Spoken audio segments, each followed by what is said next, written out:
It's a pleasure to me, checking the little book to address issues from previous rides and spending some quality time with a bike. Our rigid-framed Model 100 is 70 this year, and apart from a short holiday in a Welsh conservatory, has lived with us for more than half its lifetime. Bought in the late 1980s, it arrived in bits, was bolted together as a riding machine rather than restored, and mended to keep it in action for 36 years.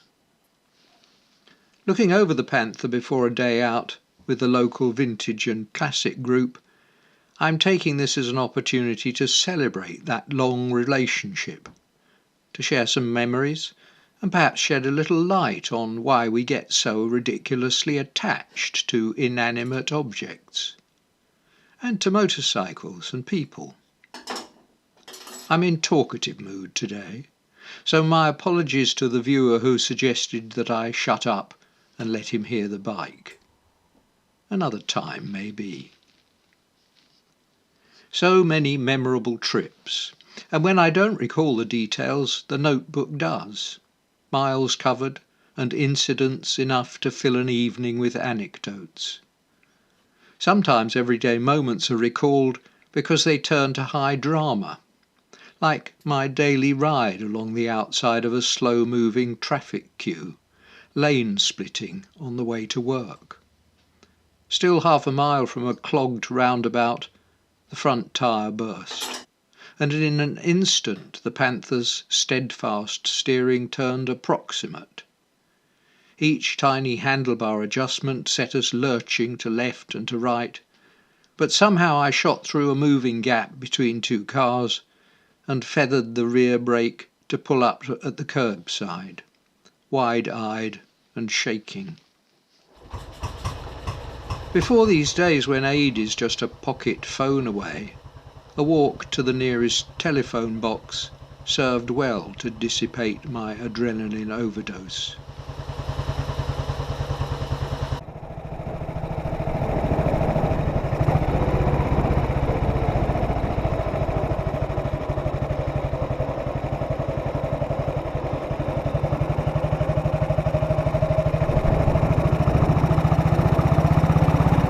No such scares today, the dawn cool with just a possibility of heavy showers later.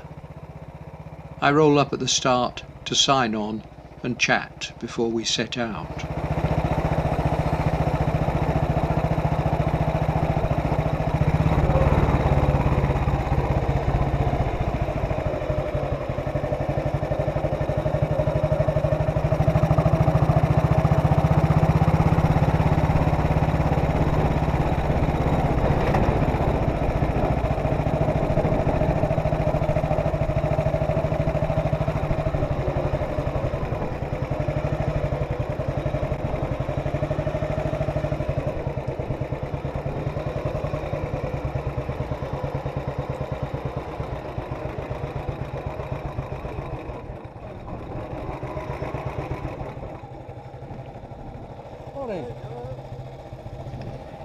Everyone has their idea of the perfect ride.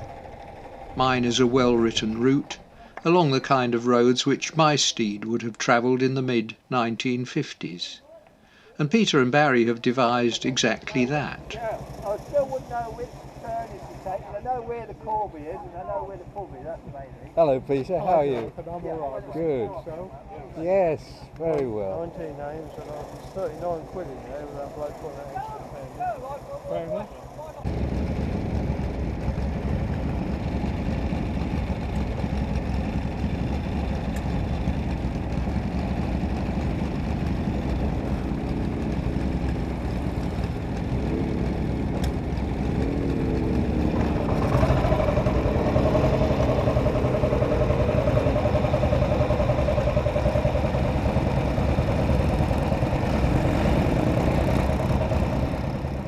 I hang back to let the traffic clear, and a brief pause at the first junction takes them out of sight, if never far ahead.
Our first road run together, the rigid-framed Model 100 and I, was just after I bolted its large lumps together in December 1988.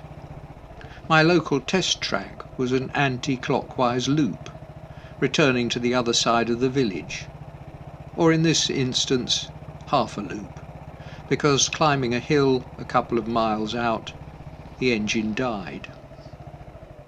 Sticky inlet valve guides are a common cause of failure on the heavy Panthers, if you're mean with clearances.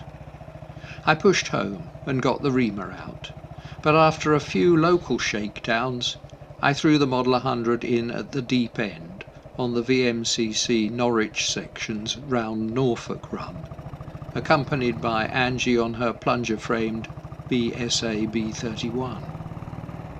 With a 70-mile ride each way to the start, we covered around 350 miles, dawn to dusk. Oil consumption proved on the high side at around 100 miles per pint. But the Panther acquitted itself well, and a subsequent rebore and new piston improved things on the following year's Kings Lynn section Breckland run. With weekend events and occasional work rides, by the end of that second year we had clocked 4,300 miles. My notebook reminded me to address the following issues over winter: rear wheel rim alignment, brake shoes and pedal pivot, pillion seat, speedo illumination, and a leak in the cylinder head oil drain tube. Though a subsequent note suggests that the wheel wasn't rebuilt until July of the following year. Disgraceful.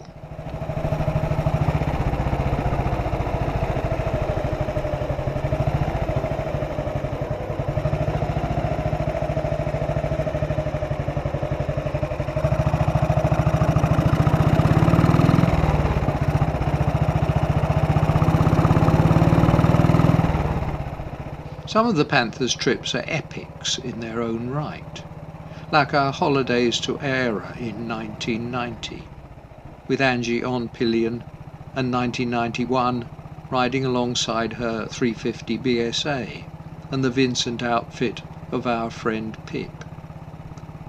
Angie's picture from that first year, taken after several days pounding Cork and Kerry byways, shows me replacing the Model 100's broken saddle springs with fencing wire.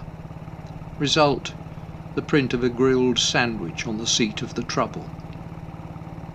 Later, on what the locals called a lovely soft day, water tracked into the magneto via the advance retard cable. Tissues produced to dry the contact breaker points were soaked between pocket and points, and we took refuge in a nearby village pub, drank and dripped dry until the sun came out. We visited the Alcock and Brown Memorial, close by the bog where they landed after their historic flight across the Atlantic from America. A few days later we joined the Munster Club in Cork for the rallies, 5 100-mile days steeped in motorcycling, mountain scenery, good food and drink. Here, making essential repairs between rides, is stuntman Bud Eakins, famous for falling off a motorcycle in the film Bullet. Both our bikes performed superbly, and including our two-way ride from home to the ferry at Pembroke Dock, we clocked 1,719 miles on the 10-day trip.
On an open stretch of road, Gary and Kay go by hell for leather on the Triumph, and we get to hear the sporty twin doing what it does best.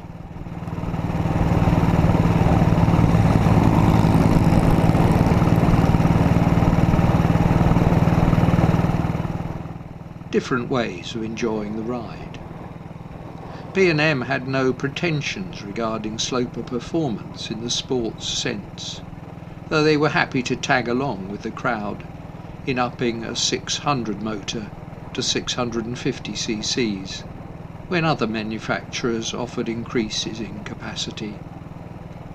Not that they pretended that the Model 120 was a sports machine, preserving that title for their Villiers-powered 325cc twin Model 50, named, in case we missed the point, Grand Sports.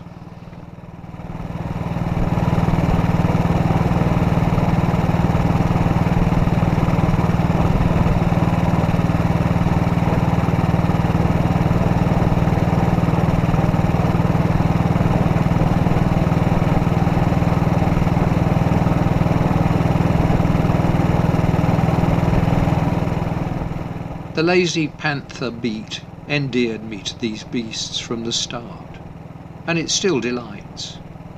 I'm not particularly given to ill temper, but everyone experiences the odd bad day at work, and a Panther ride at knocking off time was my cure, dissipating bad humours before I took them home to infect the household. I'm infused with that same calm whenever I ride the sloper.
Rolling into the village of Great Casterton, I catch a few stragglers, and quite soon see a larger group ahead.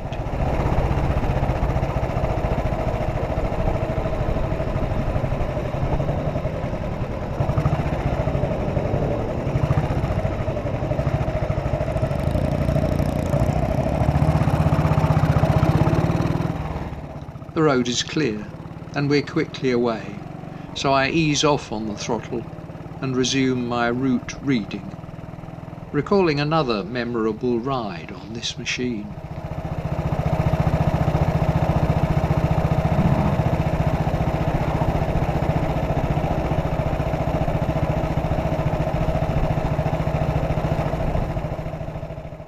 On the staff of the Classic Motorcycle in 1990, the magazine's editor Philip and I visited Holland.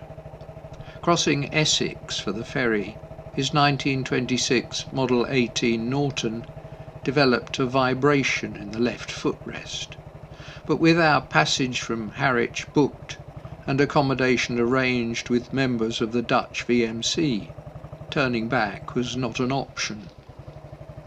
We rolled off the overnight boat at 8 next morning and set a course north from the Hook.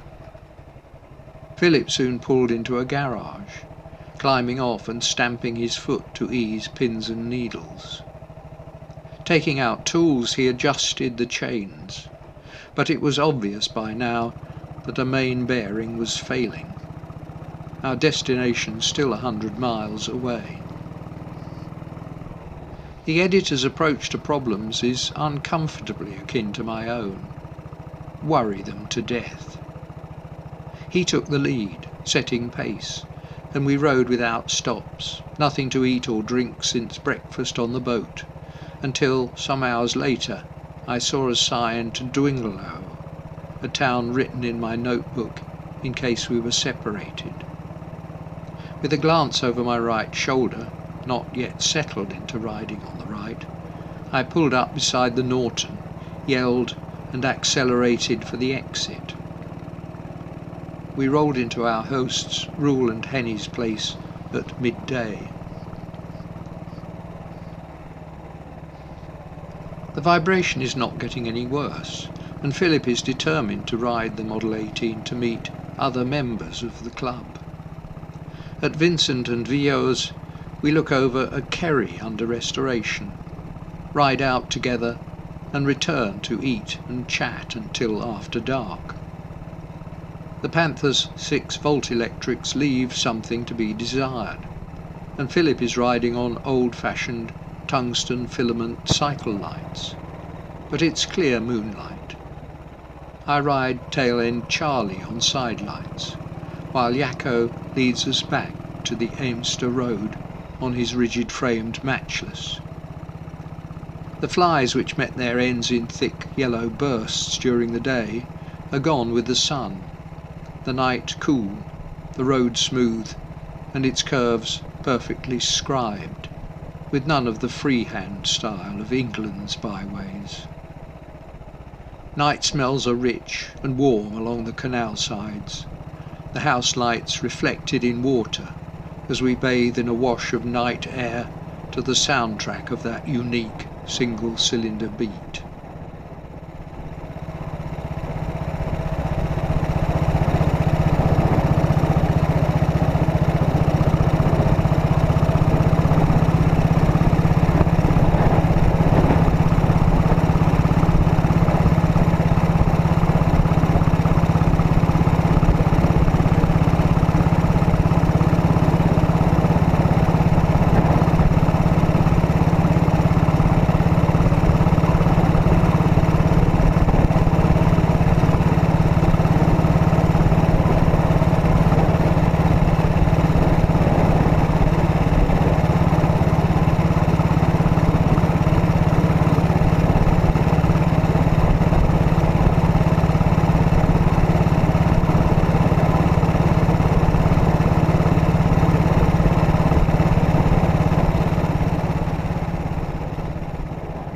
My camera's battery will probably last out the whole morning, but it is annoying to find that the last minutes of a ride are lost, and I pause and swap, the engine ticking over steadily. Cloud is increasing, the sky is darkening, the day cooling. I'm glad of my leathers for warmth and for protection should the unthinkable occur. Even if I never slid along the road in them, I'd be a believer, because I've milked a few cows in my time, and I never once saw one with gravel rash.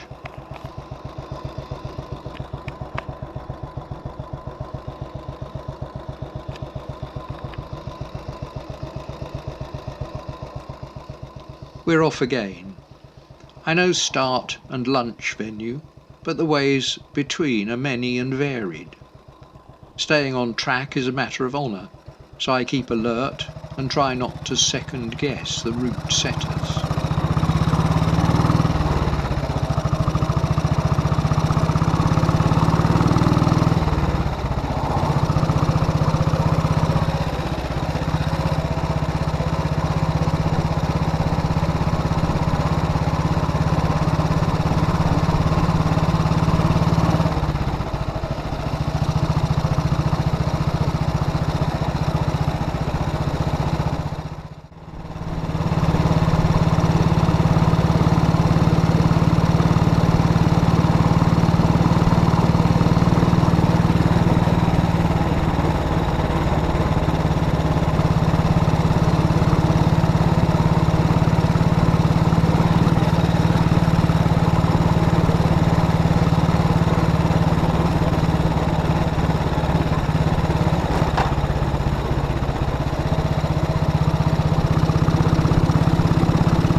These are interesting roads to a known destination, and when I arrive several are still parking.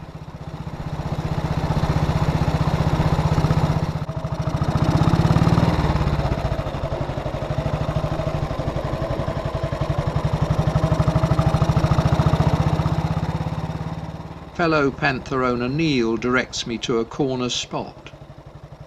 I hope we'll see more of him in future, when his doughty Model 100 returns to the road.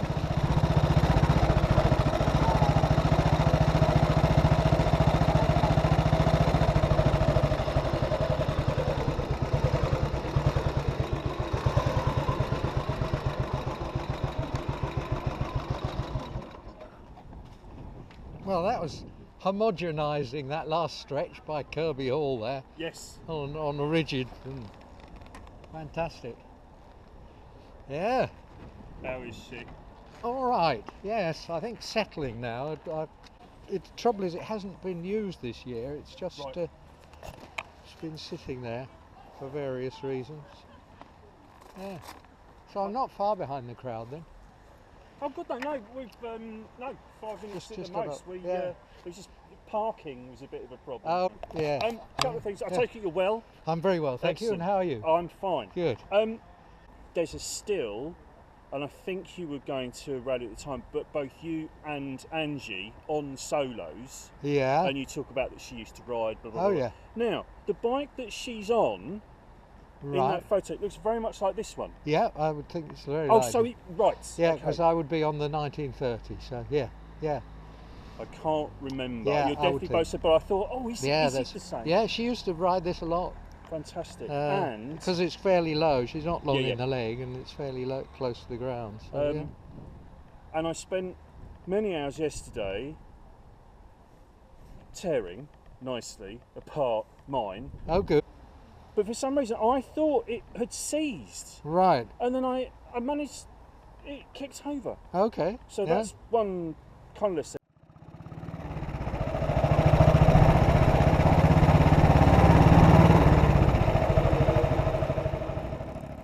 I enjoyed a good lunch, with a pint kindly provided by my fellow Panther owner. But darkening skies did eventually bring rain and drove we optimists from the outside tables to join pessimists inside. Or if you prefer, drove the fools outside to join the realists within.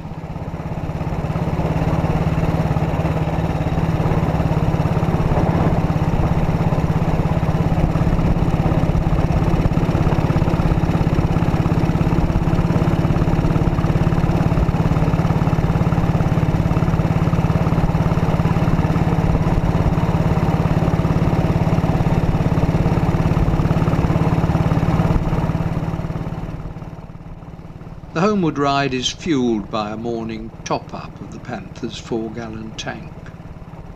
This is such an easy machine, its low-down weight offering a sure-footedness to delight in.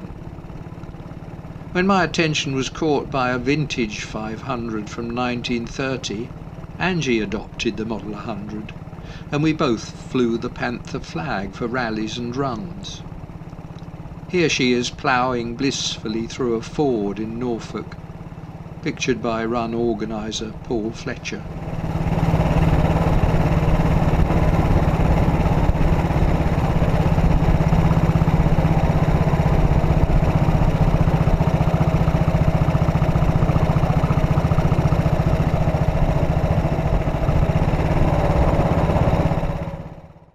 Though it seems that I was shy about recording what I paid for this project, or the money spent on returning it to the road, I did make careful notes of the time taken to assemble my kit of parts back in the 1980s.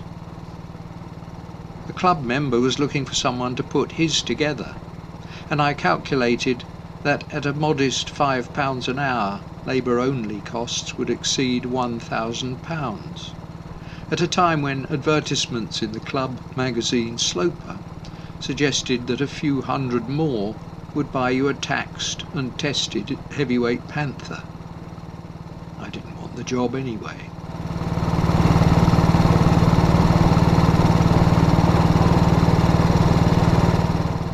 I plan my own route homeward, sailing along favourite byroads until something begins to interpose itself between me and the pleasure of riding P&M's perfected motorcycle. Almost imperceptible at first, but increasingly insistent, is a hesitation, a minor glitch between boot action and braking. Warning bells ring. Don't ignore it. Stop and investigate. Faults which hide when you pay attention to them are the most tantalising, but this is not one such. I climb off, pull the Panther onto its rear stand, and see the problem straight away. A stand pivot bolt has slackened, and application of the rear brake brings the lever on the drum into contact with it. Fortunately, there's no permanent damage, and I get the spanners out for a gutter workshop, taking the opportunity to chastise myself for a lack of diligence when I had the Panther on the bench yesterday.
All snugged up, I put tools back in the roll, saddle up and ride on.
The threatened rain blows away, leaving a perfect afternoon.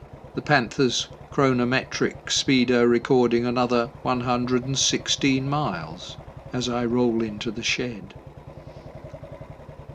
I make a note in the book to do something about its still unhealthy thirst for oil before next year, and in late October wrap the 1955 Model 100 up for another winter.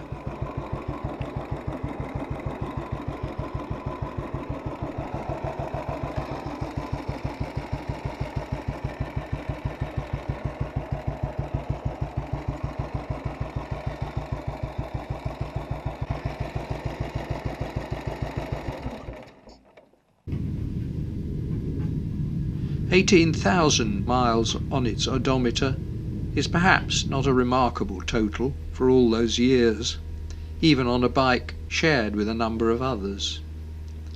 But our 36 years stewardship from the 70 since it left the factory means that we've enjoyed the Panther's company in the shed and on the road for over half its lifetime.